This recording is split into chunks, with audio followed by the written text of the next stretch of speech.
왜 이런 이 두 시기가 흔들리느냐 하는 거는 두 시기가 흔들린다는 것은 가운데 있는 시기이기 때문에 아동기, 청년기, 어린이, 어른 요 사이는 어린이도 아니고 그렇다고 어른도 아닌 이런 시기. 그러니까 아동의 티를 벗고 이제는 어른으로 가야 되는 요 시기가 흔들리는 시기고, 요 시기는 청년기하고 노년기 사이에 있단 말이에요.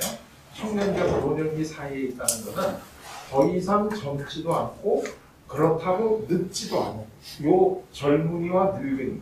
그러니까 우리 삶이라는 게 어린이, 젊은이, 늙은이 이렇게 돼 있고, 여기는 어린이와 젊은이가 함께 있고 여기에는 젊은이와 늙은이가 함께 있는 이런 시기다. 지금 이제 이렇게 보시게 되면 이게 왜 흔들리는가 하는 걸 알 수 있는데, 이 시기에 다시 이 우리의 심리적 에너지가 이제 안으로 들어오는데, 안으로 들어오는 건 나에 대한 관심이 높아진다. 지금 이제 이런 얘기입니다.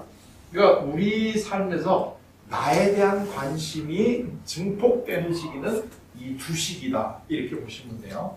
근데 이때는 왜 그러냐? 그 이유는 우리 살고 있는 집안이 지금 이렇게 두 집안이 흔들리니까, 우리가 막 흔들릴 때는 나를 딱 이렇게 내가 자리를 딱 이렇게 잡기 위해서는 내가 누구지 하고 이렇게 확 한번 다시 한번 확립을 해야 된단 말이에요.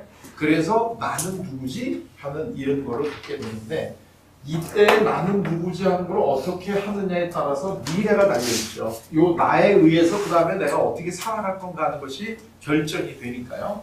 그래서 이제 요거는 미래를 바라보는. 그래서 이제 청소년 이렇게 되면 우리가 대표적으로 하는 게 꿈이잖아요. 꿈을 꾸는 거. 이 이상을 가진다, 꿈을 가진다 하는 거는 현실이 아니라 미래를 향해 있다는 얘기입니다. 항상 이 꿈이라는 거는 특징이 뭐냐면 현재 없는 게 꿈이잖아요. 현재 있는 거는 꿈꿀 게 없죠. 현재 없는 건 우리가 꿈을 꾼단 말이에요. 그러니까 이 청소년들은 미래를 꿈을 꿔야 되니까 내가 누구인가 하는 걸 알아야지 미래에 대한 꿈을 꿀 수 있잖아요. 그래서 그걸 찾아 나가더라고 지금 막 본인들이 방황을 하고 있단 말이에요, 지금. 그리고 이 시기가 지나면 이제 청년기를 들어가서 이제는 또 좀 비교적 온온한, 그러니까 이 한참 갈등하고 이러던 시기를 넘어서 청년이 되면 이때 이제 중요한 과제는 뭐냐면 결혼하고 직장을 가지고 이제 이런 거죠. 그럼 결혼하고 직장을 가지면 당연히 결혼했으면 자녀가 이제 생기는 거고, 우리가 이제 일반적으로 얘기하면 그러면 자녀를 양육하고 그 다음에 이제 직장에서 승진하고 뭐 이제 이런 거에 온 에너지가 다 쓰이기 때문에 내가 누구인가 하는 거에 대한 돌아볼 여력이 없는 거죠. 그래서 이제 다시 청년기 때는 안온하게 가다가 중년이 되게 되면 다시 한번 이제 내가 나를 돌아보게 되는데, 이때는 미래지향적인 게 아니라 현재 내가 잘 살고 있나? 하고 다시 한번 자기를 관심을 가지게 되는 거다 이거예요. 왜 중년이 되면 내가 현재 잘 살고 있나? 하는 거로 관심이 다시 내 안으로 들어올까요? 그러니까 이걸 이제 우리가 이해를 해야지 중년에 왜 그러한 일들이 벌어지는가 하는 걸 우리가 이해할 수 있겠죠. 그러니까 그게 그냥 되는 게 아니죠. 다 그렇게 될 만한 이유가 있는 거죠. 그러니까 그 이유를 알게 되면 이때 중년에 있는 분들을 우리가 도와드리려고 하게 되면 이러이러이러한 것들을 도와드려야 되겠구나 하는 거를 우리가 지금 알 수가 있단 말이에요. 자, 이때는 왜 지금 나에 대해서 관심을 가지게 될까요? 다시 한번 우리 일생의 발달 과제를 놓고 보면 요 아동기라는 거는요, 이 지금 이제 그 앞으로 내가 어떻게 살아갈 걸 이제 준비를 하는 거고, 요 청소년기는 이 준비를 통해 가지고 내가 앞으로 어떻게 살아가야 되겠구나 하는 거를 이거를 이제 확립하는 시기예요. 수립하는 시기. 그러면 청년기는 그렇게 이제 살아가는 시기예요. 수행, 퍼폼을 한단 말이에요. 자, 그러면 요 중년은 뭐 하는 시기일까요? 우리 삶에서 중년. 잘 살아왔는지 점검. 그렇죠. 되게 중간하게 되면 뭘 하나요? 중간에 이 시기는 우리 삶을 평가하는 시기가 됩니다. 자. 왜 이게 우리가 이렇게 평가를 해야 되느냐 하면, 이제 한번 우리가 어떤 이 여행을 가는 프로젝트를 하나를 지금 수립을 한다고 해요. 그러면 이제 여기 우리 같이 공부하시는 분들이 이번에 우리가 이 종강을 하면 여행을 가는데 어떤 곳으로 어떤 목적으로 어떻게 가는 게 좋을까 각각 다 지금 이제 자기 생각을 가지고 오신단 말이에요. 그 준비하는 시기가 아동기야. 각각이. 그러면 청소년기는 뭐냐면 다 이제 준비한 걸 가지고 오셔가지고 나는 산으로 갔으면 좋겠습니다. 나는 바다로 갔으면 좋겠습니다. 나는 또 아주 허접한 강변으로 갔으면 좋겠습니다. 이러고 사든지 자기가 가지고 왔던 가고 싶은 내용에 대한 거를 막 지금 이제 비빙을 한단 말이에요. 그러다가 그 다음에는 어떻게 해? 그러면 다 같이 자기 얘기를 하고 난 다음에 의사소통을 한 다음에 결정을 해야 되겠죠. 그러면 이번에는 우리가 바다로 가자 하면 이제 결정이 딱 된단 말이에요. 그 시기가 이 시기다 이거예요. 왜냐하면 나는 이제 청년이 이때가 소위 우리가 정체성을 확립한다 그러는데, 정체성이라는 건 뭐냐면 어린아이들을 보게 되면 너 뭐 하고 싶니? 그러면 어느 날은 나 군인 되고 싶어. 또 병원에 갔다 온 날은 나는 의사나 간호사 되고 싶어. 그러다가 또 이 불났는데 막 부자동차가 와가지고 막 소방관 아저씨들이 불 끄는 거 보니까 나 소방관 될래. 이렇게 계속 바뀐단 말이에요. 이게 지금 뭐냐 하면 우리 산으로 갈래? 바다로 갈래? 강으로 갈래? 막 이게 지금 갖고 오는 거란 말이죠. 이러다가 이 청소년기 때 나의 정체성을 확립한다는 건 결국 뭘 하는 건가요? 그 중에서 하나를 택하는 거죠. 나는 예를 들면 군인이 될래 하고 하면 군인이 딱 된 거예요. 그러면 이제 이 군인이 딱 되기로 확립이 됐다면 이 수행기는 뭐예요, 이거? 그럼 군인으로 사는 거죠. 군인으로 살아가는 거야. 근데 이제 중간이 되면 뭐를 해야 되죠? 내가 지금 군인으로서 제대로 잘 살아가고 있나? 그리고 또 하나가 뭐예요? 내가 정말 군인이 되고 싶었던 건 맞나? 이런 거를 한번 점검을 하고, 만약에 이게 맞다 하면 계속 가면 되는 거고, 아니다 싶으면 이거를 변화를 해야 되잖아요. 왜 우리가 노년에, 이때는 일에서 물러나가지고 좀 시간 여유도 있고 그럴 텐데, 노년의 평가라면 이때 평가를 할까요? 노년의 시간도 있고 그런데 노년의 평가를 해도 되는데 왜 중간의 평가를 할까요? 이 중간 평가를 하는 이유는 만약에 평가를 해서 잘 못된 점이 있다면 나머지를 고치고 더 잘하기 위해서 평가를 하는 거잖아요. 그러니까 중간 평가를 한다는 것은 고칠 수 있을 때 해야지 의미가 있는 거지, 고칠 수 없을 때는 해봐야 화환만 와. 그렇지 않나요? 그래서 중간에 평가를 하는 거예요.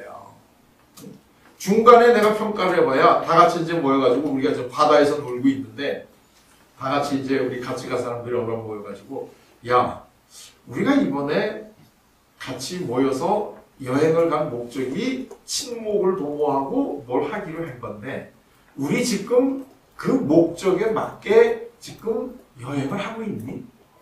이걸 점검을 해야 되잖아요.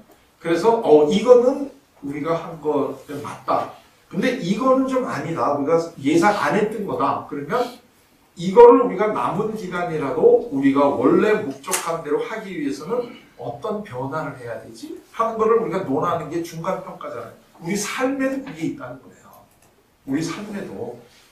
그런데 노년에 그걸 하게 되면 이미 늦는 거예요. 왜냐면 그때는 이미 다 끝난 거야. 노년은 이제 여행 다 끝나고 뒤풀이 하는 거거든요. 그때 얘기해 봤겠자 이미 늦은 거죠. 그래서 항상 평가는 어째 하는 게 좋으냐면 변할 수 있을 때 하는 거예요. 변할 수 있을 때. 그래서 중년인데 그러면 청년기 때는 왜 평가를 못하냐고 한 게 있어야지 평가를 하지. 이제 떠난 건데 떠나서 한참 지금 기차 타고 가고 있는 중인데 뭐 평가할 게 뭐 있어요. 거기 가서 좀 뭔가 일을 하고 난 다음에 어떤 성과를 놓고 이 성과가 우리가 진짜 기대했던 게 맞나? 하는 거를 평가해야 되는 거니까 이때하고 이때는 평가를 할 이유가 없는 거고 이때는 열심히 지금 우리가 목적한 대로 지금 하는 거예요. 하고 난 다음에 어느 정도 성과가 있을 때 중년이 돼서 다시 한번 이게 과연 내가 생각했던 게 맞나? 하는 걸 이제 돌아보게 된다는 거예요. 그런데 대개 그 모든 평가가 그렇지만 평가는 굉장히 두렵고 힘들고 가능하면 피하고 싶고 하는 게 평가잖아요. 그러니까 이 중년에 대해서 이런 평가를 내려야 되지만 누구도 이거를 대놓고 이걸 하고 싶지는 않아. 그러나 안 할 수는 없는 거예요. 안 할 수는 없는 거예요. 이게 이제 그래서 중년이 많이 힘든 시기예요. 내 속으로는 이 아무한테도 잘 모르는 내 나름대로 꿈이 있었는데 이 꿈을 내가 과연 지금 이루고 있나? 만약에 그게 아니라면 어떤 변화가 나한테 있어야 되나? 이제 이런 것들을 생각을 해야 되는데 이거를 얘네들처럼 대놓고 동네방네 떠들면서 할 수 있는 게 아니다 이거예요. 왜냐하면 이래서 내가 할 때 야, 나 이거 실패했네. 여기까지 내가 잘못했어. 이러면 이제 조용히 떠나셔. 이제 이렇게 되니까 혼자서 겉으로는 멀쩡한 척 하면서 혼자서 지금 이거를 평가하고 있는 이런 시기니까 참 어려운 시기가 되는 거죠. 그러니까 이 중년이라는 게 일단 밝고 화려하고 기쁜 것보다는 좀 뭔가 이 두렵고 이제 이런 시기가 되는 거죠. 왜냐하면 사실 어느 누구나 젊었을 때 그렸던 그 꿈을 다 이루는 사람은 없어요. 그러나 중년은 한 개인의 삶에 있어서는 절정이에요. 그래서 여기서 평가를 지금 하는 건데, 자, 예를 들면 이 젊었을 때는 앞을 향해서 지금 목표를 향해서 가고 노년은 더 이상 갈 게 없이 이제 내려가는 거니까 항상 이쪽에서는 앞을 보고 올라오고 이쪽에는 이제 내려가는 거니까 여기가 지금 정점 아니겠어요? 그래서 이게 지금 절정인데 이게 이쪽에서 보게 되면 여기가 절정이죠. 제일 이제 피크로 계속 지금 가고 있는 건데요. 이쪽에서 이거를 바라보게 되면 이 절정이라는 건 다른 말로 하면 뭔가요? 다른 말로 하면 절정이라는 것의 다른 말, 절정이라는 거를 갖다가 이게 브라이트 사이드로 보면 절정인데 이게 좀 다크 사이드로 보게 되면 절정이라는 건 뭐죠? 한계. 이제부터는 내려가는 것밖에 없는 거예요. 그러니까 이 절정이라는 것은 좋게 얘기하면 우리가 제일 꼭대기에 올라와 있는 이런 시기인데 이걸 다른 쪽으로 놓고 보게 되면 이제는 뭐만 남았어요? 내려가는 것만 남아있기 때문에 이거는 한계, 나의 한계가 여기구나 하는 거를 느끼게 되는 시기가 동시에 또 이게 그 중년의 특징이다. 이렇게 봅니다. 그러니까 이 중년에 오랫동안 이걸 연장하려고 굉장히 무리를 하는데 아무리 무리를 해봐야 결국은 가는 거는 이제 내리막길밖에 없으니까 이게 이제 한계다 하는 걸로 느끼는 거예요. 항상 이 어떤 우리 삶을 볼 때 이게 밝은 면에서 바라볼 수도 있고 이게 어두운 면에서도 바라볼 수 있어요. 우리가 어른이 돼가지고 성숙하게 세상을 바라본다는 것은 밝은 면만 보는 게 아니라 또는 어두운 면만 보는 게 아니라 밝은 면과 어두운 면을 함께 볼 수 있는 이 안목을 가지는 거예요. 그래야지 우리가 밸런스를 맞춰줄 수 있단 말이죠. 그러니까 절정도 올라가는데 좋은 점은 절정이지만 한계다. 야, 이제 예를 드시면 이 중년이 되는 게요. 청년은 이제 사회생활을 시작했는데 내가 중년이 됐다 그러게 되면 일단 내가 가지고 있는 어떤 직급도 좀 높아지니까 가지고 있는 이 직급이 높은 거에 비해서 그동안 경험도 있으니까 인적 네트워크도 많을 거고 내가 무슨 어떤 자원도 많이 가지고 있을 거고 이런 게 많아지니까 여기가 이제 절정이고 그래서 내려가면 그다음부터는 그게 점점 적어지는 거잖아요. 그러니까 이때가 나의 절정 시기가 항상 중년이다. 그러니까 어떤 사람이 나이가 몇 살 때 절정에 올라가고 얼마나 높이 올라갔느냐 하는 것은 사람마다 다르겠죠. 어떤 사람이 몇 살 때 절정에 올라가고 얼마나 절정에 높이 올라갔느냐 하는 것은 사람에 따라 다르지만 중년이라고 하는 것은 이건 이제 내리막밖에 없는 거다라는 것은 분명한 사실이다. 이 한계라고 하는 걸요. 그러니까 이게 이제 신체적으로는 내가 이제 옛날 같지 않다는 거잖아요. 옛날 같지 않다는 건데 이 한계를 느끼게 되면 그 다음에 우리는 이 한계에 대해서 어떻게 반응하나요? 이게 한계라고 하는 게 이게 심리적으로는 한계는 뭔가요? 한계. 이게 심리적으로 한계는 이거는 죽음입니다. 죽음. 한계는 죽음입니다. 이 죽음에 대해서 중년이 두려워할까요? 노년이 두려워할까요? 중년이 훨씬 더 죽음에 대해서 두려워합니다. 노년은 죽음 자체에 두려워하는 게 아닙니다. 어떤 모습으로 내가 이 세상을 마칠까 하는 이게 두렵고 걱정이 되는 것이 죽음 자체를 두려워하지 않아요. 죽음 자체를 두려워하는 것은 중년입니다. 이 한계는 우리한테 이게 죽음입니다. 우리는 죽음이라고 하는 것을 이게 배우기를 이 생물학적인 죽음만 이걸 우리가 이 죽음이다라고 생각을 하고 살아오는데 사실은 생물학적 죽음이 아닌 거고 한계라고 하는 게 죽음입니다.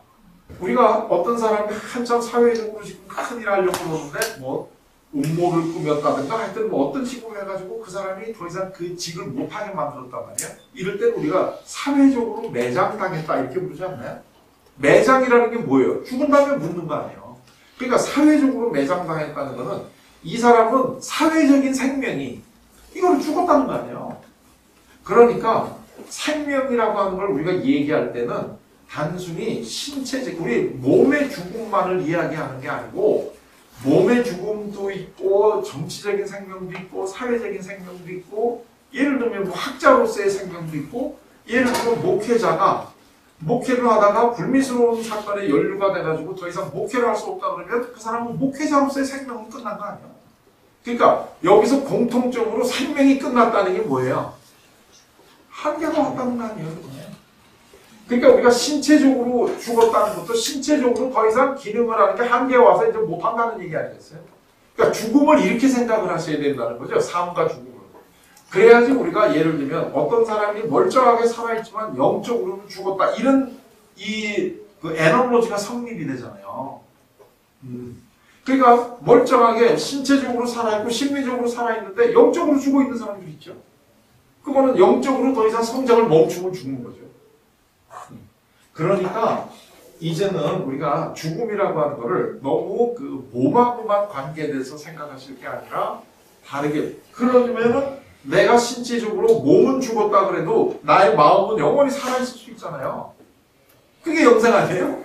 이게 그러니까 이게 삶과 죽음을 이제는 너무나 단순하게 몸에 숨 쉬느냐 못 쉬느냐 가지고만 보면 안 되는 거고 삶과 죽음의 의미를 다른 걸로 한 다음에 그 중에 하나가 우리 몸의 죽음인 거죠. 그렇게 생각해야지 이제 몸의 죽음이 그렇게 크게 두렵지도 않고 얼마든지 우리는 다른 생명을 가지고 있는데 그 중에 하나가 지금 죽은 거에 불과 한계에 왔다 이렇게 생각을 하면 훨씬 더 편하게 우리가 이제 이 삶을 넘어갈 수 있고 사실 모든 종교나 철학이나 궁극적으로 이거를 우리에게 알려주려고 하는 거잖아요. 그게 여러 가지가 있을 수 있다라는 건데요. 자, 그런데 어쨌든 이 죽음이라고 하는 게 딱 다가오면 사람들은 일반적으로 어떻게 반응을 하나요? 무섭죠. 그러니까 이 죽음이라고 하는 게 딱 왔을 때 그러니까 내가 이제는 여기까지구나. 내가 이제는 전 같지 않구나 하는 생각이 딱 느낄 때 우리는 이제 죽음을 맞이한다는 심리적인 느낌이 되니까 두렵고 막 이렇게 되겠죠. 그런데 이 죽음에 대해서 사람이 이 죽음에 대해서 어떻게 느끼느냐 그 죽음에 대해서 연구를 우리가 제일 회피하고 싶은 게 죽음이잖아요. 그래서 이제 다들 죽음에 대한 연구를 별로 안 했는데 이 20세기에 들어와서 이 죽음에 대한 연구를 했던 유명한 사람이 엘리자베스 휘블러 로스라는 사람이에요. 엘리자베스 휘블러 로스라는 사람인데 이분이 이제 이 죽음에 대한 이 연구를 했어요. 아주 유명한 연구예요. 그런데 이분이 이제 사람들이 죽음을 직면할 때 어떻게 여기에 이제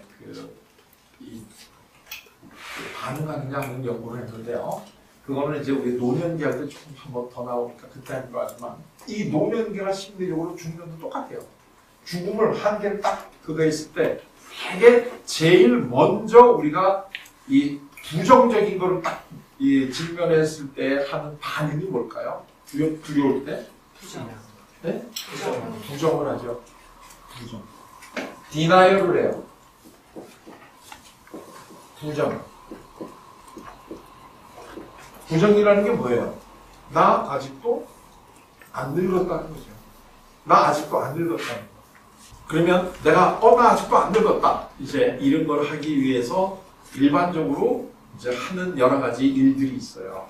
근데 내가 아직까지도 안 늙었다라고 하는 거를 제일 효율적으로 느끼는 방법이 뭘까요? 내가. 그럼 일단 항상 제일 기본적인 몸부터 시작이에요, 항상. 그러니까 내가 몸으로 나 아직도 안 늙었다는 걸 제일 먼저 느끼는 게 뭐냐면 젊을 때하고 같아야 되잖아요.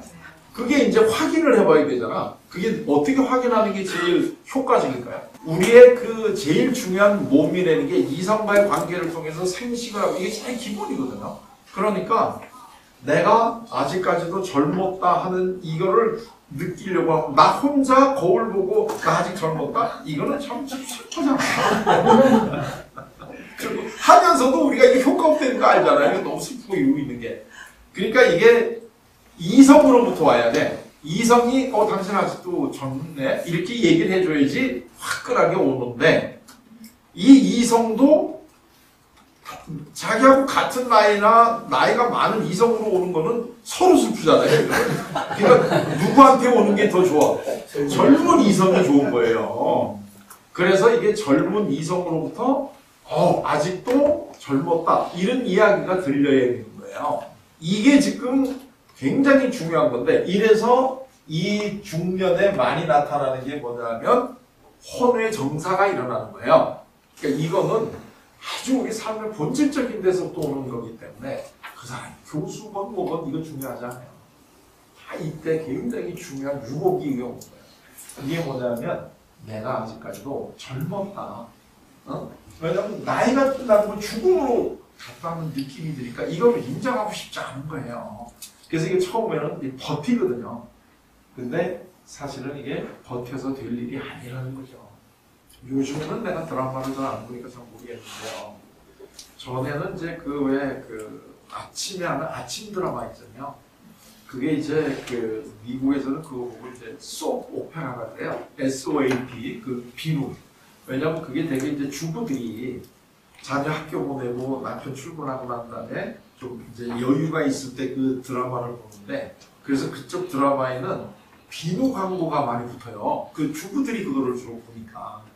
그래서 이제 그 비누 광고가 많이 붙기 때문에 그거를 갖다 이제 비누 연속극이다 이렇게 부른단 말이에요. 그래서 이제 소프 오페라 이렇게 부르는데 그 소프 오페라의 되게 주제가 뭐냐면 중년에 이제 예를 들면 그러니까 남자를 위주로 하면 중년의 남자와 젊은 비서가 여성들하고의 이 관계 이게 아주 그 소프 오페라의 아주 단골 메뉴예요. 우리나라도 마찬가지죠. 우리나라도 얼마 전까지만 하더라도 되게 중년의 남성과 이제 젊은 여성 옛날에는 그게 비서였는데 요즘에는 무슨 요가 선생 되게 아니면 피트니스 센터 강사 그건 좀 이제 변했어요. 옛날에는 그 젊은 여성을 만나는 게 회사밖에 없었으니까. 근데 요즘에는 이제 요가 강사도 만나고 피트니스 센터 가니까 그 여성들하고 관계인데 이 피트니스 센터나 요가 강사 그 이성이 상징하는 게 뭐예요? 젊음 아니에요? 그러니까 왜 하필이면 그 직업을 하겠냐고. 우리가 이제 심리학을 공부하다 보면 이런 이미지네이션이 왜 그 사람들을 상징으로 한다는 걸 우리가 알아야지 인간의 가수 속에 있는 깊은 마음을 알아요. 왜냐하면 무의식은 드러날 때 상징을 통해서 드러나거든요. 그래서 이 상징을 볼 줄 알아야지 인간의 그 무의식이 어떻게 표현되느냐 하는 거를 조금 더 정확하게 이거를 지금 알 수 있단 말이에요. 그러니까 프로이트니 융이니 이런 것들이 상징이고 이 인간의 가장 깊은 마음에 있는 인간의 그거를 드러내는 게 종교이기 때문에 종교는 사실은 상징을 빼게 되면 종교가 안 되잖아요. 옛날에는 이제 되게 우리나라 하면 남성들이 밖에 이제 주로 생활하고 여성들은 집 안이니까 되게 이제 이 중년에 이런 문제들이 이제 나오는 게 되게 이제 이제 이 남성 위주로 남성 이제 중년의 젊은 여성 이렇게 나왔잖아요. 근데 이제 요즘에는 여성들도 사회생활을 많이 하다 보니까 요즘에는 꼭 이게 젊은 이 여성과 중년 남성뿐만 아니라 요새는 나이가 든 여성과 젊은 이것도 나오죠. 그거 왜 그러냐면 여성이나 남성이나 다 인간이 가지고 있는 이 기본적인 욕구는 비슷한 거거든요. 앞으로 중년에 대해서 문제가 생겼다 하는 사람을 혹시 만나 상담할 때는 이 중년의 특징을 알고 계셔야 돼요. 그래야지 이게 정확하게 이게 이제 상담이 가능해진다는 거예요. 이건 중년에만 있는 현상이니까. 근데 이걸 갖다 딱 했을 때 이걸 다 도덕적이나 윤리적이나 또는 교리적으로 그래도 그러면 안 되지 이렇게 얘기 나오면 이분하고는 상담이 안 되는 거예요. 이 사람들의 마음이 왜 이런가 하는 걸 우리가 알아야지 일단 상담이 되는 거고 그래야지 그 변화가 일어날 수 있는 거지. 이걸 어떤 도덕적이거나 윤리적이거나 종교적인 잣대로 이거를 비난을 해버리게 되면 이게 안 되는 거죠. 그래서 대개 중년이라는 시기가 사실은 다른 사람과 내가 어렵다는 거를 같이 나누어야 될 시기인데 같이 나눌 데가 없어요. 이게 중년이 어렵다는 거예요. 그런데 아무리 부정을 해본데도 이게 부정이 되는 게 아니에요. 다만 그냥 심리적으로 좀 하고 좀 이게 연장이 좀 될 수는 있지만 그거 언제까지 부정을 하겠어요? 이거 안 돼요. 그럼 이제 그 다음 단계로 넘어가야 돼.